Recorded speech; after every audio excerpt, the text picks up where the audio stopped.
dia, pessoal! Hoje a gente vai começar com o terceiro dia do Rotina Consciente, pensando numa rotina que favoreça a colaboração das crianças.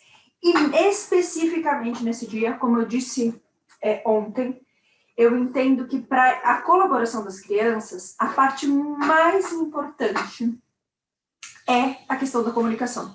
Então, em outros cursos que eu dei até agora e tal, eu sempre reforcei a importância do primeiro dia, embora eu entenda que todos os 3 pilares são importantes, né?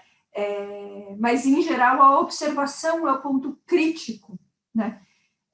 Com relação à colaboração do dia a dia da casa, eu vejo que a comunicação é o ponto-chave. E isso vale não só para as crianças, mas entre adultos, né? Eu vejo uma questão frequente no meu atendimento de famílias e tal, é uma desigualdade de gênero. O toque da pessoa. Então, eu vejo muitas mulheres sobrecarregadas porque o marido não participa dos afazeres domésticos e ela fica com muita tarefa, né? Então, eu acho que a questão da comunicação, e por que a comunicação, né? Eu vejo que muitas vezes uma fala comum, né? Ele devia perceber, ou ele devia saber que. Não é assim. Infelizmente, a gente precisa falar, a gente precisa deixar claro o que está na nossa cabeça, para que todo mundo esteja alinhado, né? Então, para quem leu o livro, eu explico lá de forma bem clara, né, a importância de pensar no propósito das tarefas e a importância de pensar no resultado. E isso a gente vai precisar comunicar. Então, aqui em casa, eu e o Ricardo, conversar que, para mim, né, lavar a louça incluía limpar o ralinho. Para mim, isso é óbvio. Imagino que muitas mulheres que estão assistindo vão falar assim, Carol, para mim também. Para o Ricardo, não. Então, ele lavava toda a louça. Gente, toda a louça. Estava tudo bonitinho, mas tudo empilhado na pia, não incluía secar, nem guardar, nem limpar o ralinho. E eu falei, olha, amor, eu esperava, né, que quando a gente tivesse com a louça lavada, isso tivesse incluído. Claro, eu procuro, aqui em casa, sempre falar no momento que eu não esteja irritada, porque a irritação interfere na comunicação, né? Mas eu queria entrar num ponto que eu comentei lá no primeiro dia e que eu acho super importante a gente pensar quando eu falei sobre como eu faço a tarefa. Que eu também falei no livro sobre a comunicação não verbal. Então, em psicologia tem estudos diversos sobre a questão da comunicação não verbal. Então, tem estudos que apontam que 50% da nossa comunicação é não verbal. Tem outros que falam 70%. Tem estudos que já apontam 90%. Então, vamos trabalhar com o mínimo. No mínimo, metade vem do não verbal. Quando o assunto são crianças pequenas, eu tenho certeza absoluta, que o não verbal é ainda mais forte. E o que é o não verbal? O não verbal é como eu falo, o que eu sempre falo, né? A história. Então, isso é uma outra coisa que eu também já falei em alguns cursos e também no livro. A minha história, a minha relação com a criança, a minha relação com o outro, faz parte da conversa de agora. Então, um exemplo, tá? Imagina essa história do ralinho. Se eu tivesse falado uma vez, 2 vezes, 3 vezes, 10 vezes, e sempre brigando com o Ricardo, qual a chance dele ouvir como uma não bronca a 11ª, mesmo que eu falasse num tom muito tranquilo? Provavelmente muito baixo. Muito baixo. Porque eu sempre falei com ele brigando. Sempre falei com ele gritando. Aí no dia que eu falo num tom baixo, a minha história com ele sobre o ralinho fala mais alto do que o meu tom de voz. né? É a mesma coisa que, por exemplo, eu falo de rotina, então quem quem acompanha o meu perfil, sabe que eu falo de rotina, mas rotina dentro de uma perspectiva do conjunto familiar. Se eu vier aqui falar sobre rotina num outro contexto, numa lógica mais produtivista, as pessoas vão estranhar, vai levar um tempo para entender. E não que eu não possa falar, né? Quem me acompanha sabe, eu sou administradora de primeira formação, psicóloga de segunda. E eu estudei parte do que eu trouxe no método da administração. Mas não é essa relação que nós construímos em cima da rotina. Quem me acompanha sabe que eu penso rotina como ritmo, como fluxo, e não como planner, não como relógio. Então, essa nossa história fala, né? Então, e voltando para a criança, isso é super importante para eles, né? O que eu sempre falo. Então, é uma história que eu já contei em alguns cursos. Quando começou a pandemia, o João e a Mel, a gente ficou um bom tempo, né? Uns 5 meses quase, sem a ajuda da Inês. Então, a Inês é a pessoa que me ajuda aqui em casa. E eu falei para ela que assim, a situação estava muito caótica e tal, era melhor a gente não ficar, ela era grupo de risco, graças a Deus já está vacinada. E aí, eu combinei com ela que ela ficaria em casa, e aí ela... Peraí, deixa eu só... Ela ficaria em casa e a gente continuaria com a remuneração dela e tal, e ela faria ela traria para mim, ela só faria comida, né? Deixa eu só ajeitar aqui, só um minutinho. Tá. Então, ela só me mandaria comida, né? E que o marido dela também trabalha aqui no condomínio, e ela ficaria em casa e eu pagava o extra do gás. Então, foi esse o nosso combinado. Então. Ou seja, eu fiquei com 2 crianças sem escola, um consultório e uma casa para arrumar, sozinha, né? Então, as crianças sempre foram incentivadas aqui em casa a participar das atividades domésticas, desde sempre. Mas eu precisava que eles colaborassem mais, né? O esquema ficou mais pesado para uma pessoa só. E, claro, o Ricardo também, enfim, todo mundo entrou na dança, mas especificamente as crianças. E aí, uma das tarefas era trazer a roupa para lavar para a máquina, né? E as crianças bufavam e reclamavam porque eu mesmo estava nesse lugar, né? E aí eu comprei um carrinho azul todo colorido, né? É uma história que eu já contei algumas vezes. E eu me diverti muito no primeiro dia, quando ele chegou. Bom, primeiro, todo o suspense que eu criei em cima do carrinho. Aí eu abri o carrinho, ele é cheio de cores e tal. E aí eu, no primeiro dia, eu saí correndo com o carrinho, brincando com o carrinho, colocando as roupas, indo para a máquina. As crianças, mamãe, eu também quero. Não, o carrinho é meu, né? Por quê? Porque a minha ideia ao fazer isso era mudar a minha história com lavar a roupa na máquina, que já vinha de 2 meses de pandemia na base da bufação. Eu já estava de saco cheio. Eu falei, meu, se eu vier com essa toada, as crianças nunca vão colaborar, né? Então, eu preciso mexer na nossa história com essa rotina. Então, quando a gente fala de comunicação não verbal, a gente também tem que pontuar essa questão da história, né? Da relação do tema específico, qualquer que seja. Era só um pouco. Gente, só um minutinho. Tá, eu não tô conseguindo. Vamos seguir assim, tudo bem. Bom, depois que eu falei da questão da comunicação não verbal, né, dessa questão da história, dessa questão do gesto. Então, por exemplo, não tem como uma criança pequena, tá, achar que uma tarefa é divertida se eu mando ela fazer, se eu coloco ela para fazer aos berros, né? Porque o que é divertido ninguém precisa me mandar fazer, eu faço porque eu gosto, certo? Então, esse é um outro ponto. Não funciona, né? Ou com castigo. Eu vejo muito. Se você não fizer isso, você vai ter que arrumar não sei o quê. Se você... Gente, eu não tô falando que eu não faça, tá? Às vezes a gente cai nessa, mas assim, a gente tem que perceber em que lugar a gente coloca a tarefa, quando a gente coloca isso como castigo. Então, vou dar um exemplo que aqui em casa foi uma escolha das crianças, mas que poderia ter sido um castigo. O João e a Mel aprontaram, mas assim, terrivelmente essa semana. E atrapalharam profundamente a Inês. E aí eu virei para eles e falei assim, crianças, que solução vocês vão dar para compensar a Inês de toda a confusão que vocês fizeram no dia dela, né?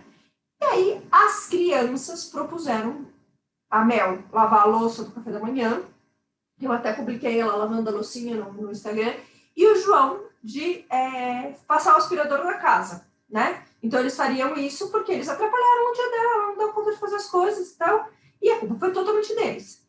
Então, assim, não foi um castigo, mas eu poderia ter passado as mesmas tarefas do tipo, então vocês vão fazer isso de tarefa. E teria sido uma play music. Não sei o que aconteceu aqui, gente. Eu tô me perdendo aqui com esses traquinhos aparecendo na minha tela, mas me perdoa. E aí, eles fizeram, e gente, foi super de boa, eles se divertiram, acharam o máximo, o João passando aquele aspirador pela casa, aquela coisa barulhenta, aquele, né, e se divertindo, e dançando com o treco, fazendo e tal, né? Então, é isso que eu queria trazer da comunicação não verbal. Agora, eu queria trazer uma estratégia da disciplina positiva que eu, Carol, gosto para crianças um pouco maiores. Eu sei que na disciplina positiva, o pessoal fala disso para crianças bem pequenas, até 4 anos eles já usam. Eu não sinto como eficiente, né? Às vezes que eu sugeri em família e tal, mas sim com crianças maiores, e aí eu estou pensando em crianças com 8, 10 anos, e aí com certeza adolescentes, né? Que é a reunião de família. Então, como é que funciona para quem nunca ouviu falar, né? A reunião de família, ela é um encontro de todo mundo da casa, onde se colocam alguns temas, né? E ela acontece com uma certa periodicidade. Em geral, uma vez por semana. Então, você tem, nessa reunião de família, você tem uma folha, onde cada membro supostamente pode colocar um tema em pauta, tá? E aí a família se reúne para pensar junto em soluções que atendam às necessidades de toda a família. Então, por exemplo, seria uma possibilidade, não aqui em casa, porque meu é muito pequeno, o João está começando a entender, mas às vezes eu faço isso com eles, né? Mais o João do que com a Mel. Bom, crianças, o trabalho de casa está muito pesado para mim. Como que a gente pode se reorganizar para que todo mundo colabore um pouco? E aí cada um vai dar uma solução. Não existe nenhuma solução a priori que não valha, tá? A gente, no primeiro momento de coletar soluções, qualquer solução é boa. Depois que a gente tiver coletado todas, então funciona meio como um brainstorm no mundo empresarial, né? Então, ou toró de ideia. Nas empresas mais modernas, a gente fala toró de ideia, né? E aí, a gente junta todas essas ideias e depois a gente vai avaliar. É num segundo momento. Qual é o problema de avaliar junto? Que começa a tolir. Porque algumas ideias, gente, bom, pelo menos o meu filho, que é bem criativo, são bem bizarras. E aí a gente tem que olhar num segundo momento para ver do tipo, tá, essa ideia é bizarra, tem algo de aproveitar? Ou tipo, meu, é muito bizarra mesmo, né? Então, por exemplo, nesse momento que o João e a Mel estavam propondo, né, o que eles iam fazer para compensar o transtorno que eles tinham causado para a Inês, eles propuseram um presente, né? Eu falei, tá, e vocês vão comprar um presente, vocês vão fazer o presente, que presente vai ser? E aí a solução deles era comprar. Eu falei, com que dinheiro, né? Então, não são vocês que estão reparando, sou eu. Vocês que precisam resolver o que vocês fizeram, não sou eu que tenho que resolver. E aí a gente, mas isso foi num segundo momento, quando todas as ideias já estavam levantadas, né? E até algumas que eu fui pensando junto. Quando a gente está falando de crianças de 10, 12 anos, isso além de ser muito eficiente, existe um compromisso maior na participação.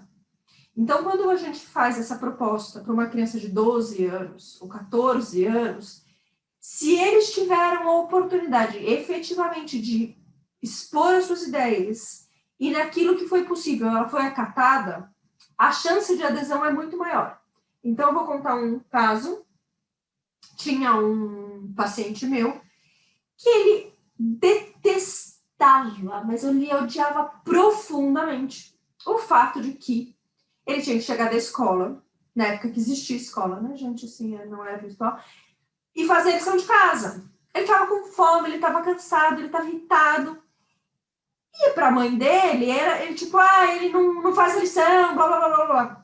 Aí foi feita uma reunião em família, não sei o quê, a gente fez no consultório essa reunião.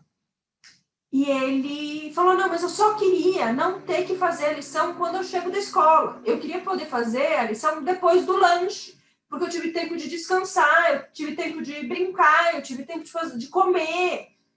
E para a cabeça da mãe dele, isso nunca tinha passado, porque ela nunca tinha ouvido a queixa dele, ela só ouvia ele resmungando que não queria fazer lição, e ele bufava, e às vezes ele não fazia e tal. Então, às vezes a gente... E esse caso, assim, para algumas pessoas pode parecer óbvio, mas naquela família não era.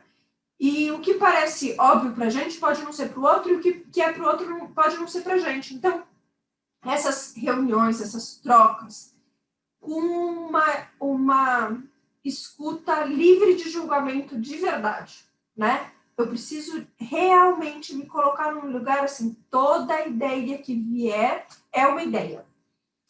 E eu digo também que assim, eu só consigo ter boas ideias depois que eu joguei fora as ideias ruins. Então, quanto mais ideias eu tiver, mais chance eu tenho de chegar nas boas. E quando o João me traz uma ideia esdrúxula, a ideia dele pode não ser boa, mas ela pode ser uma boa maneira de eu ter uma nova ideia, né? Então, nesse primeiro momento, aproveitar ao máximo tudo que vier, de verdade, assim, toda solução é possível. E depois, no segundo momento, então a gente vai olhar, né? Tá bom, então a tua ideia é você fazer a lição à noite. Mas será, né? Aí, se fosse eu a mãe, não foi assim que aconteceu, tá? Estou dando um exemplo só ilustrativo. Será que se você fizer a lição à noite, na hora de dormir, você não vai estar muito com a cabeça na lição e vai ficar difícil para pegar no sono? Porque isso acontece, né? Eu recomendo sempre para a família e tal, que evite tudo que é estímulo mental perto do horário de dormir. Televisão, joguinho e lição de casa, mesmo que não seja no eletrônico, porque quanto mais você ativa a parte cognitiva, mais difícil ela entrar no modo de desligar, e é o que a gente quer, né? Na hora de dormir, o ideal não é ficar lendo assuntos muito intelectualizados ou que demandam muito da cabeça, e mesmo vale lição de casa para as crianças, né? Seria uma ponderação que eu colocaria nesse caso se a proposta tivesse vindo nesse lugar. E aí, junto, a gente pensa, talvez me atrapalhe dormir, então talvez não seja a melhor solução nesse momento, né? Então, é assim que a gente faz. Acabou, chegamos, olhamos todas as soluções, a gente coloca no papel. A gente escreve. Isso vale até para criança que não é alfabetizada. A gente tem... Olha, mesmo eu sendo psicóloga, tá? Eu nunca achei nada que me fundamentasse cientificamente isso, mas parece que quando a gente escreve, a gente se compromete mais com aquilo, né? Então, assim, a ideia é que a gente escreva o que foi o combinado, né? Que ele fique num lugar visível no tempo que for necessário. E aí, a gente vai para uma outra ferramenta de comunicação que é bem frequente, que é bem comum, e muita gente que pensa em rotina com criança para tarefas e tal, pensa nelas. Quadro de tarefas. Eu gosto, tá? Já me perguntaram algumas vezes, o que você acha de quadro de tarefas e tal? Eu gosto, tá? Mas o quadro de tarefas, para mim, ele tem que ser algo que a criança ou adolescente consigam lidar bem. Então, por exemplo, eu, quando defini lá no começo da pandemia as tarefas das crianças, hoje eles não precisam mais, eles já têm internalizado isso, eu fiz ele desenhado. Eles não são alfabetizados, meus filhos, né? João estava entrando no primeiro ano, Mel não tinha visto praticamente nada, porque ela não tem idade, ela vai fazer 5 anos sábado, né? Eu fiz um caderninho, né, que eles podiam brincar de pintar quando eles fizessem. Eu tenho paciente que a gente trabalha com post-it, porque eles gostam, né? Então, ele precisa ser algo que faça sentido para aquele que é o usuário. Então, pode ser um quadro? Pode ser um quadro com taxinha? Também serve. Pode ser um planner que comunique, né? Porque a gente pensa no planner como um organizador, e ele mas ele também é um comunicador. A comunicação escrita também é uma forma de comunicação e é uma forma importante na nossa sociedade. Pode. Hoje tem aplicativos no celular. Pode. Poder pode. Não convém para criança, mas um adolescente, tudo bem, né? Por que eu falo não convém? Porque quem me acompanha sabe que eu sou um pouco chata com essa questão do eletrônico, e eu não acho que faz bem para a criança ter um celular. E para que a criança possa usar um aplicativo, ela precisa dessa ferramenta. Porque a ideia é que a comunicação seja suficientemente boa para que ele tenha autonomia para fazer. Então, se vai ficar no seu celular, a criança não vai usar.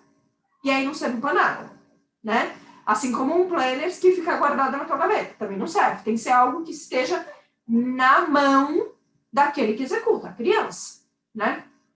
Então, quando eu fiz o curso de organização de brinquedos com a Lu, uma das estratégias que ela mostrou de organização de brinquedos era colocar uma etiqueta na embalagem, na caixa organizadora, que ficaria os brinquedos, com uma foto. Então, eu comprei papel fotográfico adesivável, né? E cortei, colei na caixa dos brinquedos das crianças. Isso é uma forma de comunicação visual, importante para as crianças saberem aonde vai, né? Então, lembra quando a gente falou como eu posso facilitar a tarefa? Essa é uma estratégia, né? Então, ter uma comunicação visual que sinalize para a criança aonde vai o quê, né? É claro que isso funciona numa superfície que dê para colar. Então, tem algumas crianças que vão guardar o próprio brinquedo naqueles cestões de Vime ou naqueles cestos de crochê, né? Já vi algumas crianças que têm, porque normalmente quando eu atendo para pensar na questão da organização, a família me traz a sistemática e tal, eu sempre peço para a família descrever onde que é as coisas que as crianças guardam e, se possível, me fotografar, né? Eu gosto de olhar e pensar e tal. Então, essa solução da etiqueta só funciona numa caixa que dê para colar, né? Essas caixas plásticas, em geral, sim. Mas nessas de crochê não funciona. Em 2 dias está no chão, né? Outra coisa, que quem é mãe de escola Waldorf sabe, a gente fala muito cantando. Eu também não sei o motivo científico disso. Eu sei que funciona. As crianças parecem que têm uma certa afinidade com voz cantada. E aí, eu lembro de uma mãe que estava desesperada, que veio me pedir ajuda e tal, porque a filha dela não guardava nada. E aquela casa, caos total, brinquedo para todo lado. E aí eu pedi para ela me falar como que era as coisinhas das crianças, como que guardava e tal. Era uma menina. Não eram crianças, era uma menina. E aí ela falou assim, são umas caixas de madeira. E aí eu sugeri para ela que ela colocasse as caixas e tinha um detalhe, era dessas caixas de madeira que vão numa estante. Então, tinha que tirar da estante pôr no chão para a menina guardar e depois voltar. Então, ela já tinha entendido, né, na conversa, que esse processo de baixar a caixa e guardar a caixa era a tarefa dela, que a criança não conseguia fazer. Era uma criança, não lembro se era 3, 4, 5 anos, mas era uma criança relativamente pequena. E aí, eu pedi para ela, então, colocar as caixas em fila, eram 4 caixas, e assim que ela colocasse, ela ia fazer o seguinte: olha o trem, tchau, tchau. E aí tinha uma musiquinha da Escola das Crianças, que não vou cantar para não torturar ninguém, porque ninguém precisa me ouvir cantando, que eu sou pura desafinação. E aí ela ia cantando, lá vai o trem, vai subindo pelo monte, e aí ia cantando a música, indicando que os brinquedos eram os passageiros e eles precisavam subir no trem. E aí, primeiro dia ela fez, foi sucesso total. Segundo dia, as crianças já estavam mais preparadas. Depois de uma semana, ela baixava a caixa, ela começava a baixar a caixa, a menina já começava a cantar a música do trem, já fazia o tchu-tchu, né? Então, ficou uma coisa muito mais fácil para ela. E qual é o lado chato disso, gente? É o dia que você não tiver a fim de cantar a música, a criança vai protestar. Eu não gosto de mentir, não. A criança, ela se apega a esses ritos e essas rotinas. Elas gostam, tá? Mas tudo bem, eu acho que se simplifica a minha vida, tá bom, tá valendo. É o preço que eu pago para ter uma... Eu prefiro cantar a música do trem tchu-tchu do que ter que ficar gritando. Então, são escolhas, né? Eu acho que a gente tem que saber que não é só coisas positivas, que tem esse lado, que pode não ser tão legal, mas eu, de verdade, acho que vale a pena.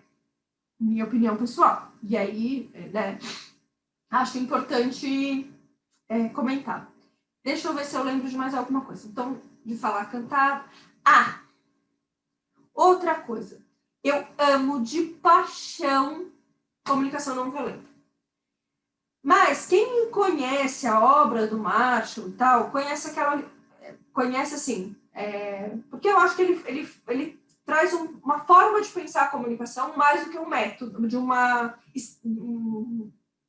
dica, né? Ele traz um jeito, mas quando ele se sistematiza, ele coloca uma formulinha, para assim dizer. E aí a gente tem que olhar para aquela fórmula e tentar extrair o que vem por trás disso, né? Não simplesmente aderir a ela. E o que eu vejo, né, é as pessoas querendo falar daquela fórmula com criança pequena. Então, para quem não conhece, o Marshall ele vai falar que quando a gente vai fazer um pedido, né, e pedido não é uma ordem, é um pedido, o outro pode aceitar ou não, né? Eu primeiro trago a minha necessidade, o meu sentimento, e depois eu trago o meu pedido. Então, seria mais ou menos assim: João, quando eu vejo seus shorts no chão, eu falo da situação concreta, né? Eu não falo de uma situação abstrata, eu não trago qualquer coisa. João, quando eu vejo esses seus shorts no chão que eu falei ontem, para não deixar novamente no chão, eu me sinto irritada. Eu preciso do seu apoio para cuidar da casa. Você pode, por gentileza, recolher? Alguns problemas nessa fala. Primeiro, não é uma escolha do João recolher. Pelo menos na minha casa não é. Então, não é um pedido. Veja, não é um pedido.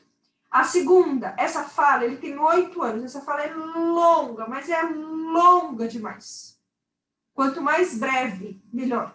Então, um outro livro muito bacana que fala da questão da conversa com a criança nesse lugar, né? Que tem para quem conhece a comunicação não violenta, ela faz uma tradução boa, né, para o universo infantil, como falar com o seu filho para ele ouvir, como ouvir o seu filho para ele falar. Ele tem o vai e volta, né? Então, eu preciso ouvir para que a criança fale e eu preciso falar para a criança ouvir. E ele traz também essa questão de que a fala com uma criança pequena, né, ela precisa ser muito breve e direta. Então, é simples, não é violento. É assim: João, os shorts, recolhe, acabou. É isso, né? E, na verdade, assim, eu falo tantas vezes sobre os shorts no chão, que eu só falo: João, os shorts. Não tô gritando, não tô brigando, não tô... Assim, simplesmente eu tô lembrando que ele tem que fazer uma coisa que eu peço sempre, né? Então, às vezes eu falo assim: João, que, mãe? Venha ver, meu amor. Ah, já sei, o shorts. Então é isso, né? Não foi violento, não foi agressivo e a tarefa está cumprida, né? Deixa eu ver se eu esqueci mais alguma coisa. Acho que não. Amanhã a gente vai falar de um ponto que é sempre o último dia é assim, aquele dia que dá assim um certo confortinho no estômago, mas também dá aquela coisa do tipo, que é o dia da flexibilidade. A realidade não é uma planilha de Excel. Eu posso observar tudo. Eu posso planejar tudo. Eu posso fazer a melhor comunicação do mundo. Eu posso ser mediadora de conflito. A realidade, ela dá umas atrapalhadas no jogo. E a gente precisa dela. A gente precisa de flexibilidade para lidar com essa realidade. Porque a gente está no mundo, né? A gente está no aqui e agora. E a gente tem que lidar com isso. A gente não está num mundo ideal onde o meu plano funciona porque sim e sim. Né? Então, como que eu faço quando as coisas não estão funcionando? Ou em que situações essa rotina que eu pensei para colaboração não funciona? A gente vai falar amanhã disso. É sempre o último módulo, e é sempre o módulo mais que tem essa ambiguidade, né? Que por um lado é bom a gente saber, tipo, ufa, então quer dizer que acontece com todo mundo? Sim, acontece com todo mundo. Tem situações que vão sempre acontecer. E por outro lado, do tipo, nossa, mas eu fiz todo esse trabalho e ainda assim nem sempre vai funcionar? É verdade. Nem sempre vai funcionar. E como que a gente lida com isso?